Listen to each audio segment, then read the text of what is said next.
નમસ્કાર દર્શક મિત્રો, હું છું રિપોર્ટર યાસીન બાબોર અને આપ જોઈ રહ્યા છો ફતેપુરા લાઈવ। આજના મહત્વના સમાચારની વાત કરીએ તો ફતેપુરા નગરમાં સામૂહિક શૌચાલય બનાવવાની પ્રબળ લોક માંગ ઉઠી। ફતેપુરા તાલુકાને અસ્તિત્વમાં આવ્યાને 2 દાયકાથી વધુ સમય વીત્યો હોવા છતાં ફતેપુરા ખાતે એક પણ સામૂહિક શૌચાલય કે વ્યક્તિગત શૌચાલય જેવી કોઈ પણ સાર્વજનિક શૌચાલયની સુવિધાઓ નથી, જેના પગલે ફતેપુરા નગરમાં લોકો જાહેર માર્ગો ઉપર અને જાહેરમાં ખુલ્લામાં જ શૌચક્રિયાઓ કરે છે, જેના પગલે અહીંથી પસાર થતી મહિલાઓને પારાવાર મુશ્કેલીઓ વેઠવાનો વારો આવે છે।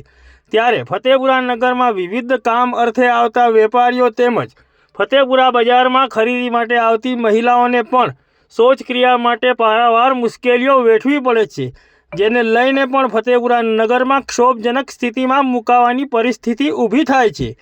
ત્યારે આ સમગ્ર બાબતે ગ્રામજનોએ વારંવાર ગ્રામ પંચાયતમાં તેમજ તાલુકા કક્ષાએ અને જિલ્લા કક્ષાએ રજૂઆતો કરી હોવા છતાં ફતેપુરા ખાતે એક પણ સામૂહિક શૌચાલય કે વ્યક્તિગત કે જાહેર શૌચાલય બનાવવામાં આવતું નથી।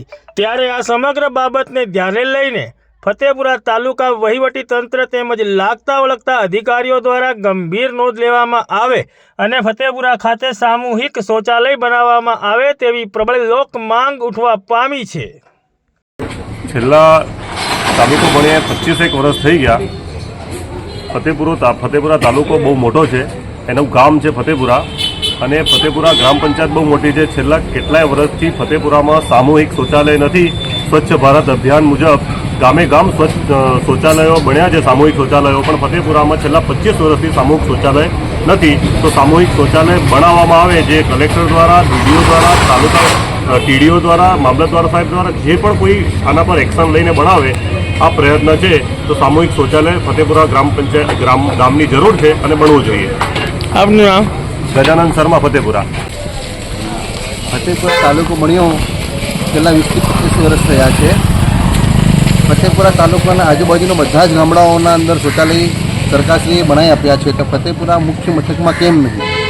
આજે કોઈ પણ સ્ત્રીને શૌચાલય જવું હોય તો આવી જગ્યામાં જવું પડે છે।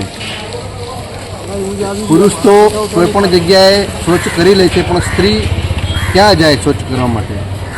આવી જાહેર જગ્યાઓમાં શૌચ કરવું એ અસુરક્ષિત છે। ફતેપુરા ગામ આટલું મોટું છે, જ્યાં બહારથી લોકો પણ આવે છે, વેપારીઓ આવે છે, બહારના વર્ગના, દાહોદના, ગોધરાના, એમને પણ અહીંયા આવી જાહેર જગ્યામાં રહીને શૌચ કરવું પડે એ અમારા ગામ માટે અપમાનજનક છે। આ બાબતે તમે કોઈ જગ્યાએ રજૂઆત કરી છે?